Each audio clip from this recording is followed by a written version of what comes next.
nation once again, and liberal pundits mocked him for it. But those critics were proven wrong once again. On the heels of President Trump's Oval Office meeting with Apple CEO Tim Cook last week, Apple just announced its largest ever commitment to American jobs and industry, with plans to spend and invest more than $500 billion in America over the next 4 years. Over the course of the current Trump administration, Apple plans to hire around 20,000 new workers, creating high-paying jobs right here in America. And the investment isn't limited to one specific region of our country. Apple teams and facilities will expand all over our country in Arizona, California, Iowa, Nevada, North Carolina, Michigan, Oregon, Texas, and Washington. With President Trump in charge, America is open for business. Apple CEO Tim Cook said it best in the company's announcement: "We are bullish on the future of American innovation." On top of this incredible Apple announcement, President Trump already announced more than $1 trillion in pledged investments into the United States. And on another important note that the American people entrusted President Trump to fulfill, this administration's efforts to seal the border continue to prove extraordinarily successful. In President Trump's first month back in office alone, illegal border crossings hit lows not seen in decades, down 94% over the past year, while interior arrests are up 134%. And this past Saturday, this is a significant statistic that I wanted to share with all of you, there were only 220 illegal border crossings on Saturday. This is a 15-year low. Think about that in comparison to the amount of illegal border crossings we saw under the previous administration. Fox recently reported that a San Diego migrant shelter is closing its doors after saying they have not received new asylum-seeking families or individuals since January 20th. We all know what happened on January 20th, don't we? And yesterday, New York City Mayor Eric Adams announced that the massive Roosevelt Hotel migrant shelter in Manhattan will shut down in the next few months. We're also seeing a reverse migration effect. There are now verified reports from the Associated Press of migrants abandoning their journey to the United States and heading back home. This is the first time the Border Patrol has received these reports since 2020, during President Trump's first term. The returning migrants claimed in interviews that the new heavy security posture adopted by the Trump administration was a significant reason for their decision to return to the countries of their origin. Overall, the American people continue to overwhelmingly give President Trump very positive remarks. Nearly every one of President Trump's policy initiatives are receiving strong majority support, and I have noted that in every briefing since Inauguration Day. 81% of Americans support deporting illegal migrant criminals from our nation's interior. 76% of Americans support the DOGE-led efforts of a full-scale investigation to find and eliminate fraud and waste in government expenditures. Again, this is from a Harvard-Harris poll, a very legitimate pollster. 76% of Americans support closing the border. 69% of Americans support President Trump's common-sense efforts to ban men from women's sports. As you all know, we celebrated that executive order at the White House a couple of weeks ago. 65% of Americans support the president's efforts to eliminate all preferences by race in the hiring and awarding of government contracts, which is another pledge that DOGE is working hard to fulfill. And 61% of Americans, vast majority, support the president's plan for reciprocal tariffs to ensure that other countries are treating us the way we have always been treated. Despite what many Democrats and media members want you to believe, the Trump agenda is not only necessary, but it is overwhelmingly popular. Why? Because it's driven by common sense. And finally, as you all saw yesterday, a federal judge denied the Associated Press's emergency motion for a temporary restraining order against myself, our Deputy Chief of Staff Taylor Budowich, and our Chief of Staff Susie Wiles for our decision to remove the Associated Press from the White House press pool for certain and special events. The judge's ruling, upholding our decision to deny the Associated Press such privileged access, reinforces the truth. And it reiterates what I said from this podium last week when that suit was filed. Asking the President of the United States questions in limited spaces such as the Oval Office in Air Force One is a privilege that unfortunately has only been granted to a few. It is not a legal right for all. The Trump administration has already proven to be the most transparent ever, and this president the most accessible in history. This is evidenced by President Trump's daily press conferences in the Oval Office, where he takes many questions from the journalists who have the honor and privilege of standing before the beautiful Resolute desk.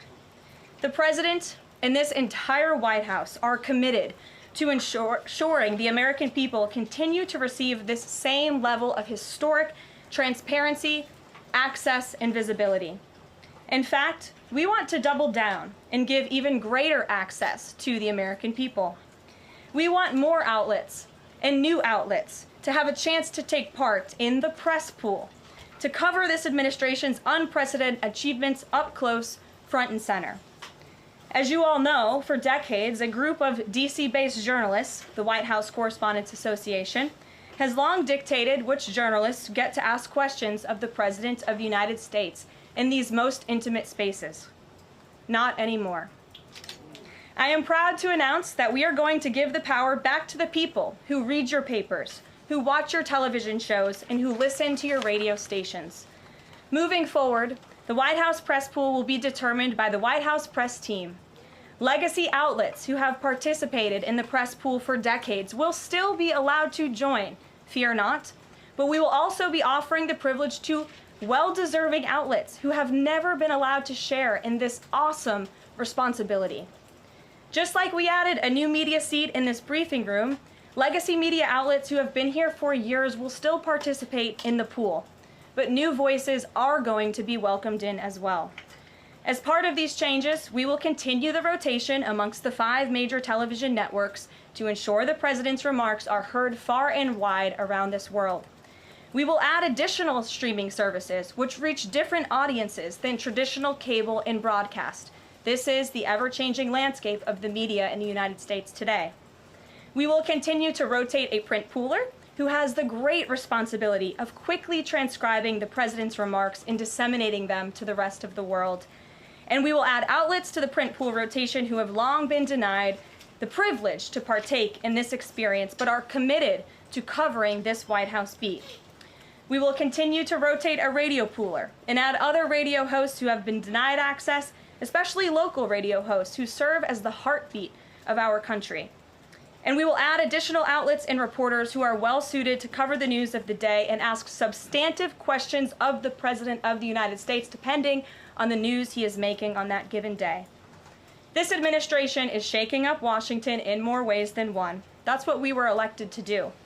As I have said since the first day behind this podium, it's beyond time that the White House press operation reflects the media habits of the American people in 2025, not 1925. A select group of DC-based journalists should no longer have a monopoly over the privilege of press access at the White House. All journalists, outlets, and voices deserve a seat at this highly coveted table.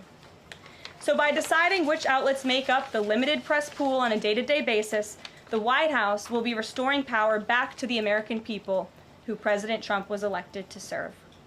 So in that note, in our new media seat today, we have Shelby Talcott, who is a White House reporter for Semaphore. In 2022, Semaphore launched as a global digital news platform with the aim of bringing meaningful innovations to the news industry. Today, they have nearly 1 million newsletter subscribers spanning 11 separate editions. With that, Shelby, I will take your questions. Thanks, Caroline. I've got 2 for you. One on foreign policy. Over the weekend, the president's special missions envoy, Rick Grenell, was talking about Venezuela, and he said that the president isn't someone who wants regime change. Other administration officials have made clear that they don't see Maduro as the rightful leader. What is this administration's policy on a new government in Venezuela?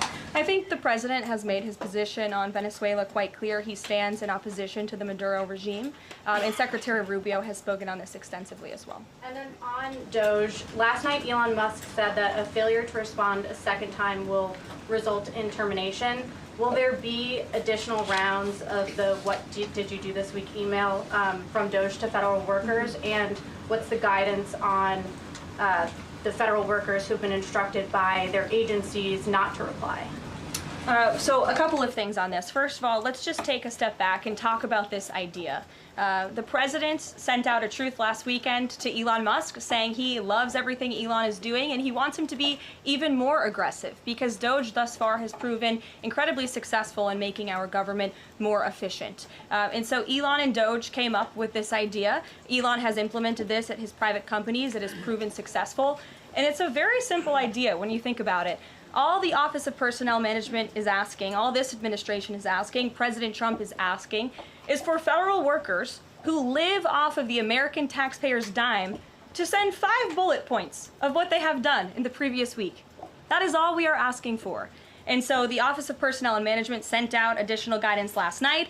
Those responses should be directed to agency leadership, and the president defers to his cabinet secretaries, who he's obviously entrusted to pursue the guidance relative to their specific workforce. And for some of the agencies that you've seen who have said, please don't send these emails, it's in their best interest for that specific agency, and the president supports that. And let me be very clear, the president and Elon, his entire cabinet are working as one unified team. And they are implementing these very common sense solutions. You're welcome. Jackie. Thank you. One follow-up on the question. So about the deadline, Alina Habba said that you have until tonight.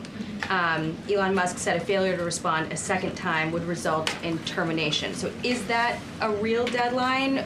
Should federal workers be looking to that guidance, or should they be looking to the agency heads? Like, what is the actual deadline?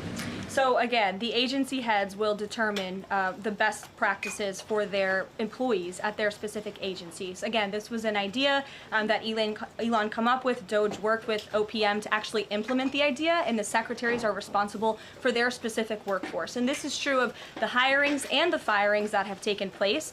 And we advise federal workers, unless your agency has dictated you not to respond to this email. In fact, I can announce that we've had more than 1 million workers who have chosen to participate in this very simple task of, again, sending 5 bullet points to your direct supervisor or manager, CCing OPM. I actually participated in myself. It took me about a minute and a half to think of 5 things I did last week. I do 5 things in about 10 minutes, and all federal workers should be working at the same pace that President Trump is working and moving. We have a country to save, and we want this federal government to be responsive to the needs of the American people who re-elected this president to have historic, massive reform, and that's what the intention of this idea is. Can you clarify one thing, though? Because Elon Musk also said that a reason that they wanted this 5 things email was just to see if people are actually alive, citing that there are some federal workers who might not even be alive. So meantime, NBC is reporting that these responses are going to go into an AI generator to evaluate whether these jobs are necessary. So is it just to see if people are actually working, or is it an effort to maybe cut some of those jobs? I have not seen that NBC News report, and I haven't heard that from DOGE or from Elon himself. Again, this is to ensure that federal workers are not ripping off American taxpayers, that they are showing up to the office, and that they are doing their jobs. That's what the American people expect, and it's a very simple task to complete. I did it myself, and I was more than happy to do it because I'm very grateful that I am serving the American people on the American taxpayers' dime. DOGE should hire a spokesperson just so that Elon Musk doesn't put out tweets that then confuse federal workers. Are my press briefings not good enough for you, Jackie? John. Caroline, thank you. In the ruling by Judge McFadden yesterday, who dismissed the lawsuit that AP brought against yourself and your team members here, President Trump, in there he said, why not just do away with the entire White House Correspondents Association along with it, because essentially they have no authority, they just usurped it. What is your reaction to that? Well, first of all, John, it's great to see you, and you are one of those individuals who has you're on a streaming platform that hundreds of thousands of people tune into every day, so it's great to see you in the briefing room. I did address that actually in my opening remarks by announcing that the White House press team in this administration will determine who gets to enjoy the very privileged and limited access in spaces such as Air Force One and the Oval Office. There are, as you know, look at this room, hundreds of journalists who show up to this building every single day and are not granted that luxury of flying on Air Force One and asking the President of the United States questions. And so we want to ensure, again, everyone has a seat at that highly coveted table. But alas, the legacy media outlets who have been doing this for quite some time and have invested resources into covering the White House, their spots will remain, just like they have in this briefing room as well. Sure. Steve. Could you give us an update on the negotiations around the Ukraine minerals deal, and when is President Zelensky going to come visit? So the president talked at length about this yesterday, the critical minerals deal with President Macron, and in the more than hour-long press conference he gave all of you in the Oval Office himself. There hasn't been significant updates since the president's remarks last night, but I will just reiterate his position. It's critical that this deal is signed. He expects President Zelensky to sign a deal. This is to recoup American tax dollars that have been funding Ukraine's national defense. And it's also great for the Ukrainian people who have been put through hell because of this war. And it will create a lasting economic partnership as Ukraine will need to rebuild their country because of this brutal war. Has Steve Witkoff delayed his trip to the Middle East so he can concentrate on this minerals deal? I don't want to comment on Mr. Witkoff's travel plans or read anything out just for obvious reasons, but he remains very much working. That man is working around the clock to secure this deal with Russia and Ukraine alongside Secretary Rubio and Secretary Bessent, General Keith Kellogg. He's also working very hard to secure a peace deal in the Middle East as well. So God bless him, and he's working alongside the president every single day. Sure. Thanks, Caroline. The president's executive order creating DOGE called for the naming of a DOGE administrator. Who is the DOGE administrator? So the president tasked Elon Musk to oversee the DOGE effort. There are career officials and there are political appointees who are helping run DOGE on a day-to-day basis. There are also individuals who have onboarded as political appointees at every agency across the board to work alongside President Trump's cabinet to find and identify waste, fraud, and abuse, and they are working on that effort every day. So is Elon Reagan. Musk the administrator? Reagan. Thanks, Caroline. I have two for you today, one on the border wall and one on the DHS investigation. Sure. First on the border wall. Border wall construction has restarted in Texas and California under contracts awarded under Trump's first term. Is the president looking to secure new contracts, and how is he defining success in terms of border wall construction this administration? The border wall is a signature promise of President Trump's campaign. He talked about it way back in 2015 and 2016, and people laughed at him for bringing up this idea. It's proven to be not only an idea that he delivered on in his first term and continues to deliver on in his second term, but it's also proven to be highly effective. In fact, we know where there were parts of President Trump's border wall built and standing under the previous administration, illegal border crossings dropped 87% where there was a border wall. So the wall is an incredible deterrent factor for illegal migrant caravans. The president is committed to the continuation of the construction of the wall. And the previous administration actually sold off the resources that the Trump administration secured to build the wall. And that's an egregious misuse of the American taxpayers' money. They just let those resources rot on the southern border. They actually sold them for pennies on the dollar. So this administration, DHS and ICE and Customs and Border Patrol and Tom Homan and all of the great people who are working on this effort are committed to continuing the construction of President Trump's border wall. DHS investigation into people who might be leaking within the administration. Will the White House release the names of the individuals that DHS Secretary Noem said were caught leaking details of the ICE raid? And can you share how many leakers have been caught so far and what agency they were a part of? I would defer you to DHS on the leakers that they have identified, but I know the president and this White House commend Secretary Noem for launching an internal investigation to identify those leakers because it's unacceptable for career bureaucrats who are standing in the way of the will of the American people and enacting President Trump's agenda.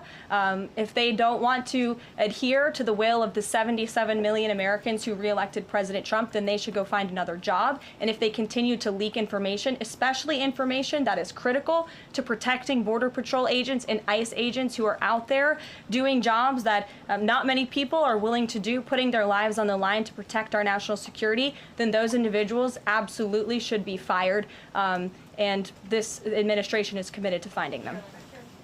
Sure. Karoline, two questions for you. One related to Guantanamo Bay, the other to the White House Correspondents' Dinner.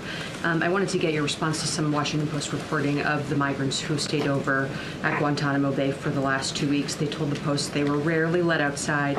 They were shackled and placed in what they described as cages and alleged that they were not treated as human beings. Does the White House have any response to those conditions? At Guantanamo Bay? It's a promise the president campaigned on, that if you invade our nation's borders, if you break our country's laws, and if then you further commit heinous, brutal crimes in the interior of our country, like raping and murdering innocent, law-abiding women and girls, and committing heinous acts of violence, then you are going to be deported from this country, and you may be held at Guantanamo Bay. These are criminals we are talking about. Don't forget that. Sure. So U.S. consumer confidence fell this month the most since August of 2021. What is your message for Americans who are concerned about the impact of things such as tariffs on prices? Yeah, sure. Well, thank you for that question. It's obviously an important one. The president campaigned on reigniting the Trump economy and fixing the mess that was created by the previous administration. We know they created an economic and an inflation nightmare for the American people, and I'm not going to stand up here and lie to you like my predecessor did about the state of our economy. We understand there are people that are hurting, and this administration is wholeheartedly committed to ensuring that those individuals see relief and price reductions and tax cuts and in less regulations that are burdensome on their household and their businesses. And the president and this entire administration are focused on that every day. I can go through the very long list of economic actions this president has taken. I know you work for Bloomberg, so I'm sure you're well aware of them, but I can assure the American people that the president is very much focused on bringing down the cost of living crisis in this country that was created by the previous administration. Just have a quick follow-up. Is the president planning on whipping any votes for support for the House budget vote? And if so, to whom is he making calls? I'm not aware of any calls that he has made. I did talk to the president about his position on this just before coming down here, and he said that he's made it very clear to the Hill what his priorities for a budget are. He's said it to the Speaker of the House. He said it to Leader Thune. The Senate and the House know what President Trump wants and know what the American people want. And so he expects Congress to get it done. He's looking at the proposal from the House. He will also be looking at the proposal that I believe the Senate is drafting up as well. Sure. Thank you, Caroline. I have two questions. Does the United States, I'm sorry, I couldn't Well, why don't you identify your question and I'll come back to you. Sure, go ahead. Thank you. So, what guarantee that Israel will withdraw from Lebanon soil after 2 weeks, as the ceasefire terms indicates? I'm not sure about the guarantee that you're referring to. I can tell you that this administration remains very much engaged. We know the deadline for the Phase 1 ceasefire is imminent. So Steve Woodcock, whom I mentioned earlier, and the president's administration and his team and the president himself remain very much engaged. We want to see the ceasefire continue, and the president has made it very clear he wants to see all of the hostages who have been held in captivity in Gaza returned home.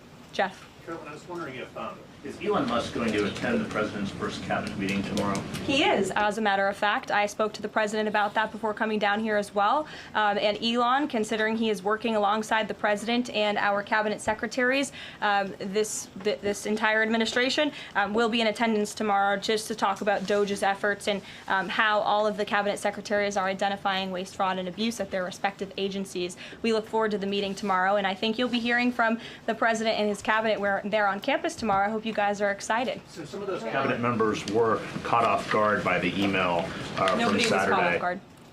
A few departments said they were caught off guard. The FBI was, the DOJ was, Did anonymous sources say that, or did the cabinet secretary say that? The cabinet secretaries and others have said that they were not aware that this was happening. So I'm wondering, like, will there be a give and take tomorrow at the cabinet meeting? Is Elon Musk or the president open to any type of dialogue about who is actually in charge of the chain of command of these workers? I would reject the premise of your question, Jeff. The cabinet secretaries have not said that. I know anonymous sources, probably career bureaucrats, have leaked that to many of you in this room. But as I said at the beginning of this press conference, everybody is working as one team, and the president respects the decisions of his cabinet secretaries to tell his staff, their staff, not to respond to that email because they did so out of interests of national security, and they don't want to obviously risk confidential information. It's pretty common sense. Dasha. Musk has obviously been doing a lot of work. He's been working every day and a lot of the time weekends. He is designated as a special government employee, which means that he can only work 130 days per year. Is the White House expecting him to limit his work to 130 days, or are you going to work around those rules? Do you want to see him extend beyond the 130 So days? today is February 25th, so I think we've been here about 35 days roughly.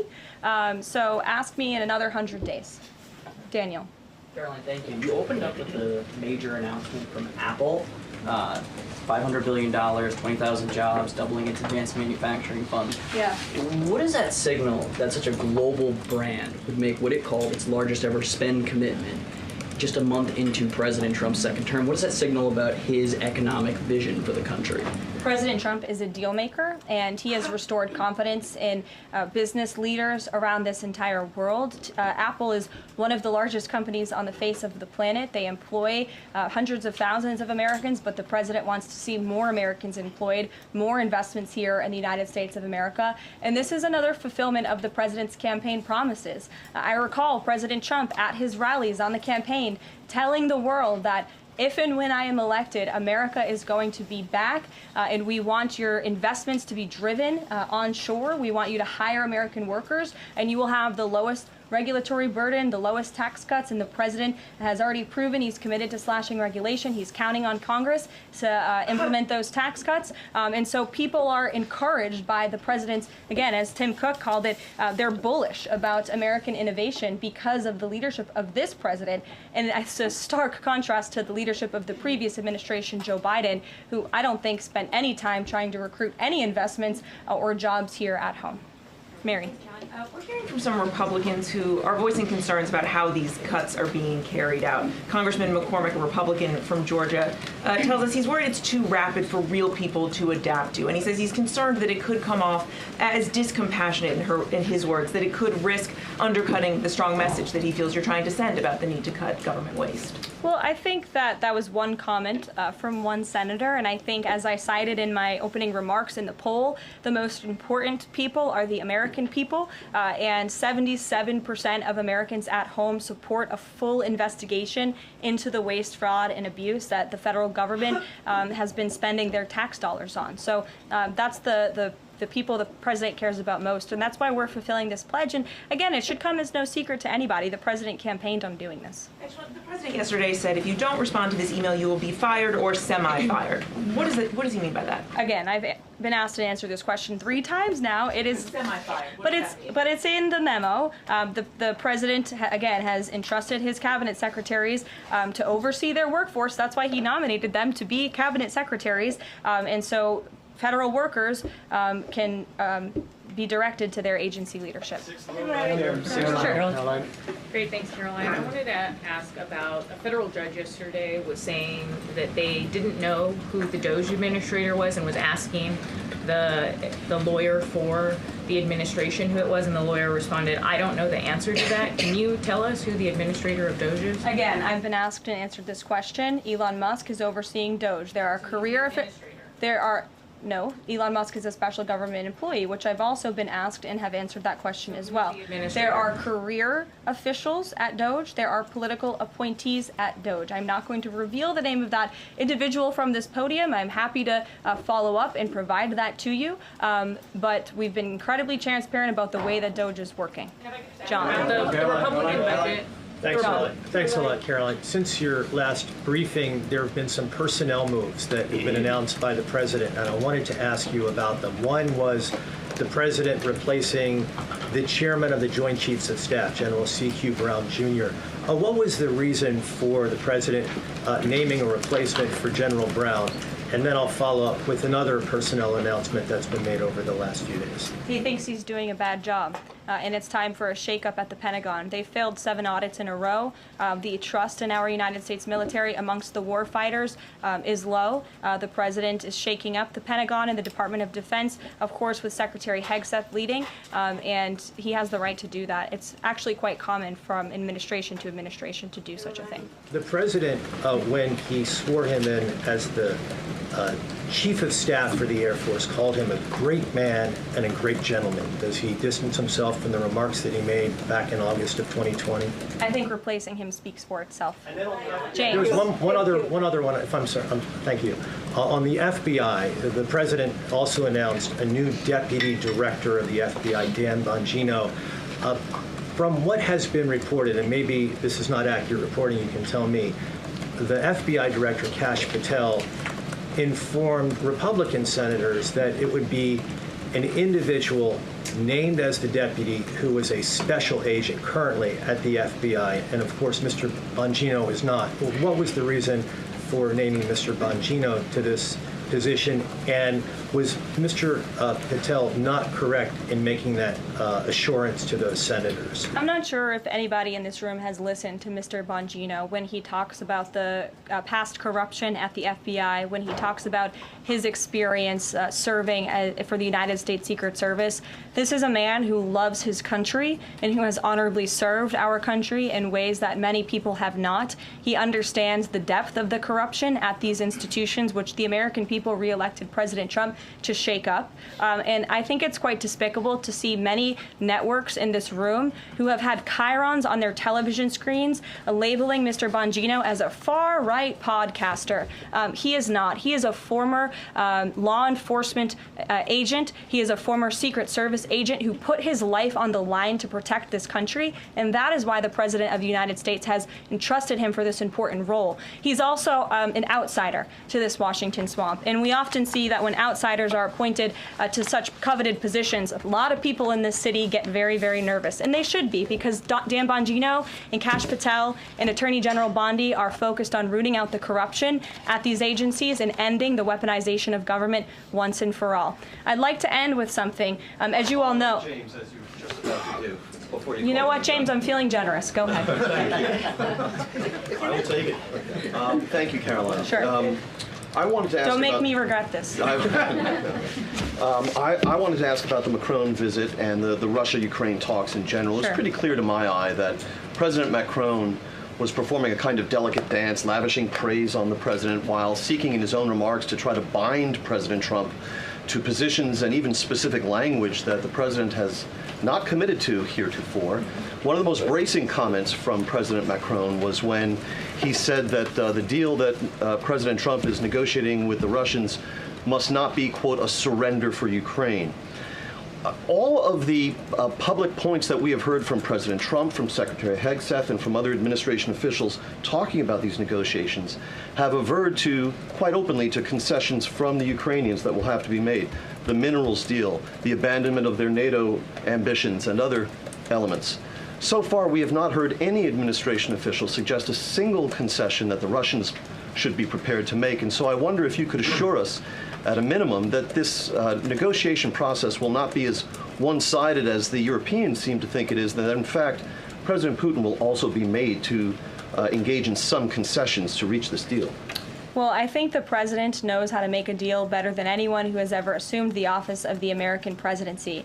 And in order to make a deal, you have to bring both sides to the table. And typically, when you make a good deal, both sides leave that table a little bit unhappy. I'm not going to outline the concessions that the president and his team are engaged in discussing. These are obviously ongoing negotiations, and it would be unwise of me to impede them from this podium. But the president has made significant improvements in ending this conflict. He is committed to seeing an end to the war. He wants to see the bloodshed and the killing stopped. He wants to stop seeing young men being killed and slaughtered. This has been going on for far too long. The president inherited this mess because of the incompetence of the previous administration, and he's committed to fixing it. And he's made, some of those concessions clear, but I'm not going to get ahead of him on additional ones. But he is wholeheartedly committed to striking a peace deal in Russia and Ukraine, also in the Middle East. Thank you very much, guys. Good to see you. We'll see you later.